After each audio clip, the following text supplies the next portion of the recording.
No Jumper used to be one of the best podcasts to get connected with your favorite up-and-coming artists in the underground. From interviews with artists like XXXTentacion and Juice WRLD to putting out music videos for up-and-coming artists, they had one of the biggest and best platforms in hip-hop. But fast forward to 2025, and Adam22, the owner of No Jumper, just put out a video claiming that they are going broke.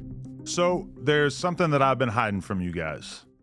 No Jumper is going broke. On April 2nd of 2025, Adam22 posted a video on the No Jumper channel titled, No Jumper is Going Broke. He started off by describing how much money he wasted by trying to grow and creating all of these expenses for himself, even though the views were never that great. We expanded too much during COVID at just about the exact moment that our revenue streams all took a hit. We hired a whole bunch of editors and other employees, and we bought a huge office building that cost us almost $4 million, thinking that the growth that we were experiencing during the pandemic was going to continue. And unfortunately, that did not happen. Our YouTube numbers, which had doubled or even tripled, gradually returned to normal.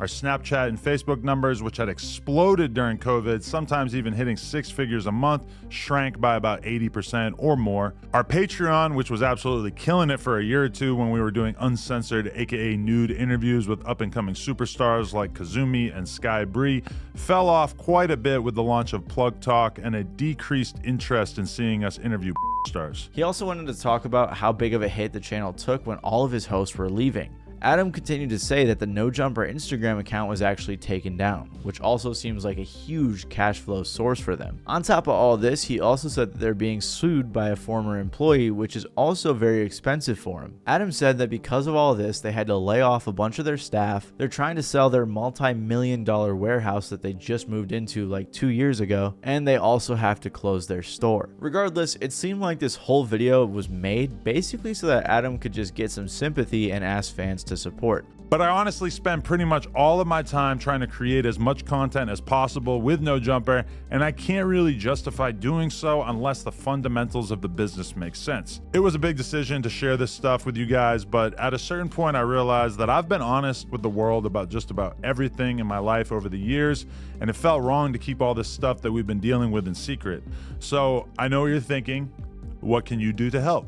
Well, I do have some ideas, which I'll sort into 3 categories here: free, cheap, and generous. And if you guys look at the like to dislike ratio or see what people are commenting, people aren't being too supportive. But you're probably wondering, why do people not feel bad for Adam22 and No Jumper? Why are their finances so bad? Why did they hire all these people and have to lay them off? And you may even be wondering what happened to the original No Jumper style of content. Well, to best understand that, I think it's important to look at No Jumper's origins. Originally, No Jumper began as a YouTube channel / podcast involved in the BMX community. It was created by Adam22, who owned a BMX store and was very involved. He also had some friends that were underground rappers, such as Xavier Wolf. He decided to interview some of his friends, which got some views, so he continued interviewing more and more underground rappers. Quickly, he started getting guests like Black Cray, Gangsta Boo, Puya, Suicide Boys, and many more. And what made his podcast so appealing at the time was it felt really underground. Not only was he talking to underground artists, but the whole DIY setup and great conversations just made it feel like a really good way to connect to your favorite artists. He interviewed tons of underground artists, was vlogging concerts, and even posting music videos for artists like Lil Peep 10 years ago. He got Yachty, Maxo, Cream, Danny Duncan, Larry June, Andy Milonakis, and tons of others. But probably his most iconic interview, and the one that blew him up the most,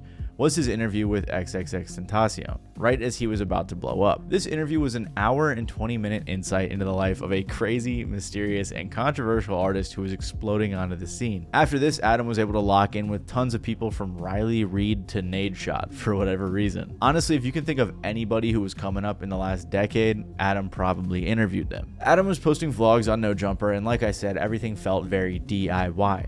But over time, he went on to bigger artists, he got a new studio, and upgraded pretty much everything. From like 2015 and 2016 to like 2020, No Jumper was one of the leading, most important media platforms in rap. They helped to break so many artists, posted tons of music videos, and behind the scenes for big artists in the game. They were also doing news on other platforms like Instagram, which was probably really helpful for their income. No Jumper also just had a ton of viral moments in their podcast, which helped them to explode.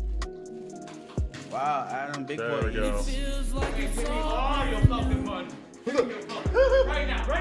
You want a dart right now? You want a dart?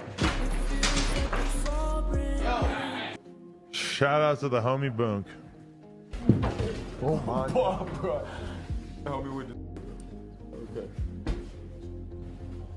And don't worry, by the way, Boonk is doing much better now, so you guys don't need to worry about that. However, it seemed like eventually chasing viral moments would be what led to No Jumper's downfall. I think what marks the beginning of the end for No Jumper was episode 1 of the No Jumper show. On July 25th of 2019, they aired the first episode featuring Camgirl and Housephone. Housephone in particular had been really tight with Adam since the beginning of No Jumper. They already had started podcasts on No Jumper, but this was the first one where it seemed like Adam tried to take it seriously. And after this, it really just opened the floodgates for tons of new podcasts, hosts, and guests to come. A Compton rapper by the name of AD got his own podcast. Then Housephone got his own podcast. These guys would either do live shows or just pre-recorded shows, and eventually the more and more they brought their friends on, the No Jumper cast grew a ton. It went from Adam and Housephone and a few others to eventually dozens of people with shows or just regularly occurring appearances on the platform. Two specific additions to the No Jumper cast, Crip Mac as a personality and the Thoughts Next Door podcast, would open up a lot of doors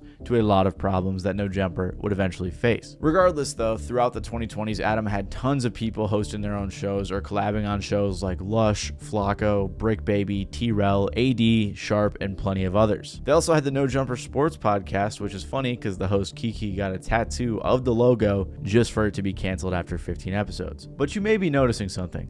A lot of these names are not familiar. Unless you're super deep into rap or this sort of content, it's likely that you are not familiar with a lot of the people that he was trying to bring on and replace himself with. Old fans of the No Jumper channel likely were not really interested in watching tons of random people talk about random things when originally they subscribed for underground rap content or interviews with rappers or Adam talking to rappers or vlogging and things like that. You guys probably don't even know this, but like 2 years ago, they even invited me to join them on the news. And that, I think that just goes to show they're inviting anybody. Like, why would I? Who wants to watch me on No Jumper, right? Nobody. So I don't understand why they just have so many random people on their show. They even had a brief podcast with Long Beach Griffey, who's like a YouTube skit guy, which I just thought that was really random. But regardless, the only way that all of these random hosts were going viral was with controversial moments. Like when his co-host Almighty Suspect got into a fight with one of their guests. Bro, out of here. Ben Franklin knows who I am. Out of here. He knows who the fuck I am. I'm getting money every day. I said Ben Franklin knows who the fuck I am. Who you calling a bitch though? I'm calling you a bitch.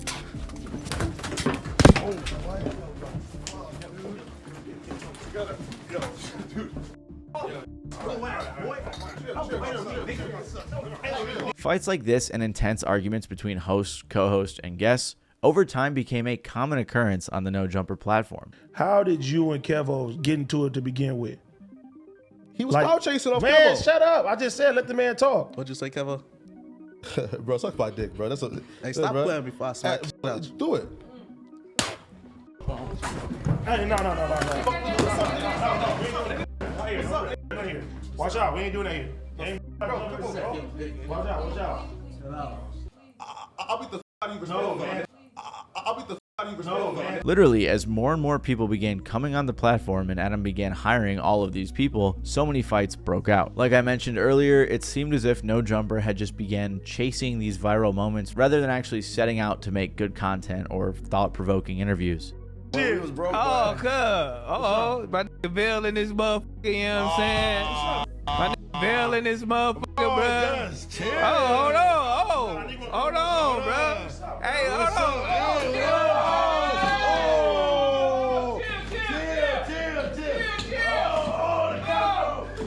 I think a fan summed it up best in a comment where they said, No Jumper was like watching a group of high school kids try to run a podcast. And it's true, it had become like a modern day world star damn near, where the focus of the content was just low hanging fruit, low IQ entertainment. Like look at this thumbnail and title, bro. It just looks like some 2015 clickbait YouTube garbage content. No Jumper had began turning into a reality TV show and fans were not happy. Even Adam would eventually admit that it probably wasn't the best idea to chase virality all of the time on the podcast. Those viral moments, for the most part, were kind of like destructive to what we were building. Of course. And really like, yeah, it might have been fun in the moment, or it might like I'm watching like, you know, react to like clips from No Jumper at one point, and he's saying like, bro, this looks like a hostile workplace. Like people are just being too aggressive towards each other, etc. Like this is not, and I'm kind of watching it like, yeah. But it wasn't just because of the controversy, the fights, and the randoms that were always hosting No Jumper that caused it to fail. In part, it was the fact that none of them could seem to get along. The many hosts on this platform began to beef with one another, and a lot of that was fueled by the No Jumper subreddit. Believe it or not, it was actually really obvious to fans that a lot of the people at No Jumper were actually reading the subreddit. They were making burners and constantly responding to and arguing with fans. But then the No Jumper host realized something. There was a lot of negative posts about the No Jumper host, except for Adam and his wife, Lena. Adam was a mod of the No Jumper subreddit, and he was actively removing anything negative about him and his wife, but leaving up tons of negative stuff about his co-host, his employees, and some people who he claimed were his friends. My friend 1111 actually interviewed a mod from the old No Jumper subreddit, and he explained that this was actually a huge deal for No Jumper. Hold on, there's nothing never negative about Adam and his girl. We like, hold on, that's cool and fine, but now that we see that they're mods, it's crazy because there's something negative about AD's girl, my girl. People could be getting dragged to hell, but that could stay up. But anything Adam and Lena related, oh, it could go down in an instant.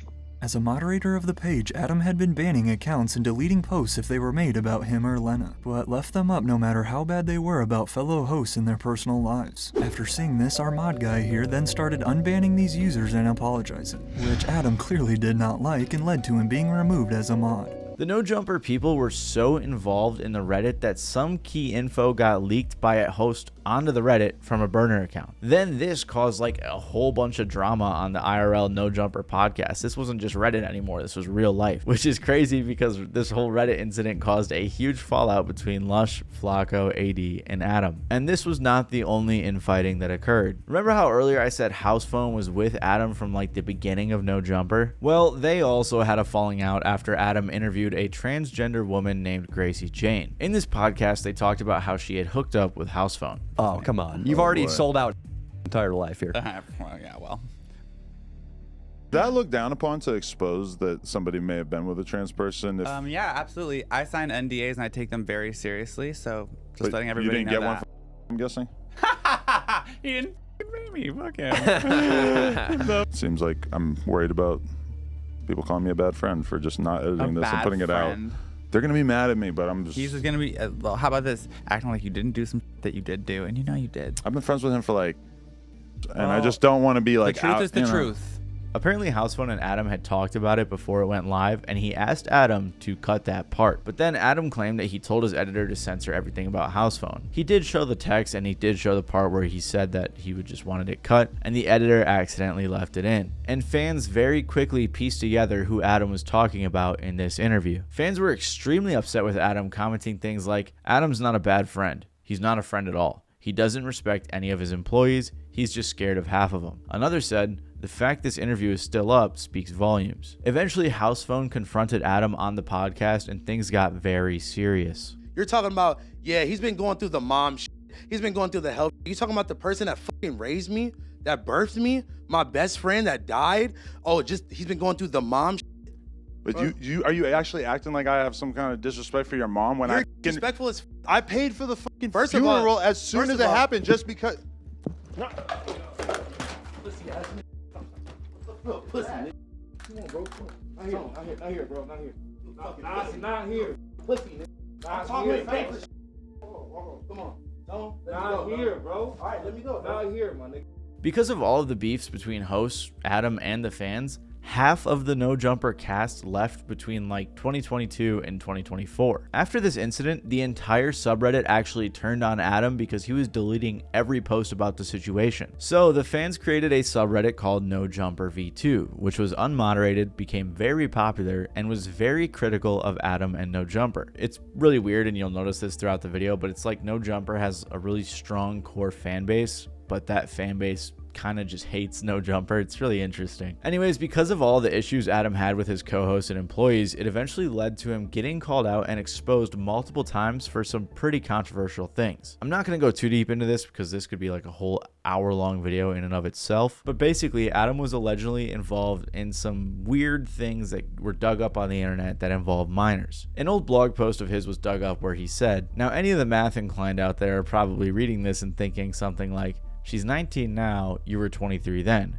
How old was she then? Well, she was 16. But come on, man, look at her. She's 18 or 19 in most of the pics here, but she didn't look much different at all then. If statutory rape is wrong, I didn't want to be right. Now I can make the argument that the age of consent is 16 in Canada, although I'm sure that traveling from America to Canada to have sex with a minor is still legal as hell. But really, fucking argument. She was stupid hot and I wanted in. Now, to be fair to Adam, he never said in this post that they hooked up around that time. He said that he actually started dating a different girl, and then after Adam and that girl started dating, by that point this girl was 19, so then they hooked up, which I think some people would classify as grooming. And I'm not gonna lie, I actually researched an entire video about all of these like weird sexual controversies that Adam22 was involved in, but it was a long time ago and I was just coming off a cease and desist, so I was kind of scared to post this one, to be honest, so I never did. But I have a ton of research on all of this stuff, and there was a bunch more weird things that he got caught up in, like on a super old forum from 2006 when, after being asked the age range of girls he's been with, he said, I don't think I've done any 17-year-olds since besides the one last year. Also, I am 22 right now. He also said on this forum, 15's a good age. That last one was probably like a 2006 edgy joke, but still, it's really weird. This is why a lot of people turned on Adam22, and a lot of people even started calling him Adam16. Regardless, because of all of this stuff, a lot of people did not like Adam22, whether they were fans of No Jumper or not. It seemed like the overall hip-hop community as well was not a fan of Adam22, nor his platform, because of how controversial they had become. And that's why I have this theory that a lot of artists are no longer going on No Jumper for interviews, especially bigger ones, because it doesn't look good for their PR teams. On top of all of this, Adam was also dipping his toes into political podcasts, which just isn't ever going to come without controversy, especially when he's having people like Nick Fuentes and Sneeko on. So not only was the entire crew falling apart, but people were beginning to hate the main guy himself, Adam22. And on top of all of that, No Jumper had really began to lose their identity as a platform in general. Over time, hip-hop content stopped becoming the main focus of No Jumper, and they started talking about one of two things. First, they started interviewing a ton of porn stars. If you didn't know, Adam22 started an adult film media thing with his wife Lena called Plug Talk. So porn stuff is something that he's been involved in a lot over the last couple of years. Also, he went mega viral for letting his wife do some solo content with another guy, which has definitely changed fans' opinions on him. A lot of people now view him as a cuck and a sellout and all sorts of things. Regardless, because of their involvement in porn, Adam and his co-host started interviewing a ton of stars on No Jumper. It used to be on occasion, like with really big ones like Riley Reid, for example, but then it started happening more and more often. To this day, fans are still complaining about it because like the first half decade of No Jumper's lifespan was strictly hip-hop content, strictly underground. So when a bunch of the content became porn or OnlyFans related, it really seemed to rub fans the wrong way. But the other thing that caused problems with fans was how deep into gang stuff Adam and the hosts of No Jumper were getting involved in. And this may actually play a hand into why No Jumper is going broke, or at least that he's claiming they are. If you guys, like myself, haven't been tuned into No Jumper except for maybe the occasional interview once a year, or if you're just not very in the loop at all, No Jumper has regularly been having a lot of LA gang members on, and they frequently talk about gang-related things, and recently that's come back to bite them. Brick Baby, who I mentioned earlier, and Loose Cannon were recently indicted on a RICO, and both of these guys frequented No Jumper. They were connected to a guy named Big U, who allegedly is like the leader of a gang called the Rollin' 60s Crips. I don't know much about gang stuff and I'm not going to pretend to, but basically it's a bunch of gang affiliated people hanging around No Jumper all the time and discussing what they do on the actual show. Wack 100, another guy who is heavily involved in the music industry and is heavily affiliated with No Jumper, is also affiliated with Big U, and there's even a clip of Adam trolling him about it on the podcast. Wack, what's up with this screenshot that Traplo Ross sent me of you begging Big U not to kill you? That's cap. That's AI. It's in the indictment. It's in the indictment that you were saying Don't do this. My wife, my kids in the car. Draws. Don't do this. That's not a text message. As someone who hasn't been tapped into No Jumper for years, it's so weird seeing him talk about all this really serious gang stuff rather than just like interviewing people. And I don't think that most fans are really into this sort of content either. When I see Lovejoy basically putting a murder on Big U and claiming that he's looking for information about it or whatever, this is very confusing to me. Like, how in any way is this acceptable? There's so much more detail to this, and I'm not really educated on it. It's like a really giant web of stuff. So if you want to learn more, I would check out this video by Point and Shoot. It's really good, and it really captures what's going on right now with the gang stuff. But regardless, if you guys want a more simplified version, there's basically just a ton of gang-related people hanging out around No Jumper, and a bunch of dummies were talking about this stuff publicly on the platform. It also got to the point where people were calling Adam the feds because he was encouraging all of this self-snitching on his show, asking questions the police could possibly use. I mean, look at this clip. I saw this video that alleged that it was you involved in this crazy ass shootout. What was that situation?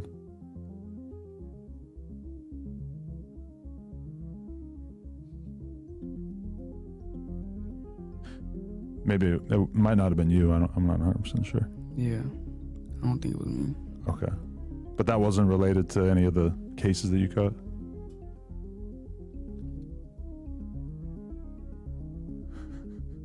Well played. Okay.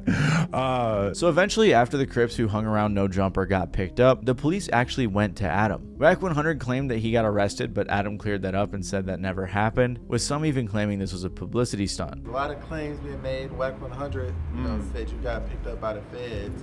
Can I ask you, where's that coming from? I mean, Wack got an overactive imagination, to say the least. I was not picked up by the feds, but they did pay a visit to my residence. And my lawyer spoke to them, and they made it clear that I'm not in any kind of trouble right now. I'm not being investigated. But what they did want to get their hands on, which is kind of crazy, is that they wanted to see the cease and desist that we received from Big U maybe a year ago, that basically was requesting that we remove a podcast appearance in which Loose Cannon said that Big U had prior knowledge of Nipsey Hussle's death before it actually happened. Regardless, the police definitely watched some No Jumper to help themselves in this case. See a lot of people saying that 22 is the reason why Brick got caught up. Out of here. 22, you know what I do. I put people in position, put them on the podcast, give them jobs, help them make legal money. A lot of the shit that people are getting caught up for, especially with Brick, it's like, I'm not seeing anything that says anything about stuff that he's done in the last 2 years since he's been with us, right? So, you know, end of the day, I do employ people from the streets. And I guess, you know, people from the streets sometimes get caught up in federal RICO indictments, whatever the this shit is. But lots of fans still blame Adam. The reason I bring all of this up is because it got so hectic, and I can't imagine being a fan of No Jumper from the early days and seeing the entire platform turn into tons of people that nobody knows, a bunch of interviews, and just gang related stuff all the time. After the news about No Jumper going broke came out, a lot of fans began to theorize that the reason he said he's going to make all of these changes and the fact that they're going broke was because he got too wrapped up into the gang stuff. Like one fan commented, "I smell a move and rebrand from street gang members back to rappers. Who wants to bet?" Another person said, "Nah, y'all going broke because you keep bringing them corny ass artists and gang members on. Don't nobody want to hear that shit." Which I think really amplifies the public sentiment. Regardless, after everything that's gone down the past like 5 years, I don't think most fans feel too bad for Adam. 2 years before this even happened, a fan said on Reddit, "The collapse of No Jumper needs to be studied in business schools as a case study on how poor leadership can cause a company to collapse. Every decision made by Adam literally is the opposite of what he should have done. From not drawing up proper contracts with staff, him literally being missing from the office half the time, leaving Josh to handle staff, exposing your friend and longtime employee, to publicly embarrassing and firing an employee on air, the list is long of all the terrible management decisions made by No Jumper and Adam specifically." Another fan on Reddit said this, "No Jumper has become a cesspool of sensationalism and superficiality. What started as a platform for underground culture has devolved into a parade of clout chasing and cringeworthy interviews. The hosts seem more interested in creating drama and viral moments than in delivering any actual hip-hop content. The lack of depth and constant pandering to the lowest common denominator makes it hard to take the whole channel seriously. Someone responded saying, "This ain't a hip-hop channel, it's a gang channel at this point." Clearly, No Jumper has lost their way, and it's finally being reflected in their finances. I think a really good contrast to the No Jumper channel is the Joe Budden podcast, because over the years, he's just really maintained a hip-hop focused and centric discussion and hasn't chased clout, tried to go viral, or any of that stuff, at least too much. Whereas the No Jumper podcast just devolved into a huge mess with everything I've described in this video. So maybe Adam will try to take the channel back to its roots, but after all of the controversy and things he's been exposed or called out for, I doubt they will ever get back to where they once were. I could probably have made this video 2 hours, but I wanted to kind of get this news out a little bit sooner. It's like 4 a.m. and I'm really tired. So if you guys like this video, you might like my video about MTV and their corporate downfall as well. It's not doing too hot, so you guys should check it out. It's a really good video, I promise. So you guys should check that out. But anyways, if you liked, make sure to leave a like and even consider subscribing down below. Other than that, though, it's been your boy Matty Balls, and I'll catch you guys next time. I'm gonna go to bed now.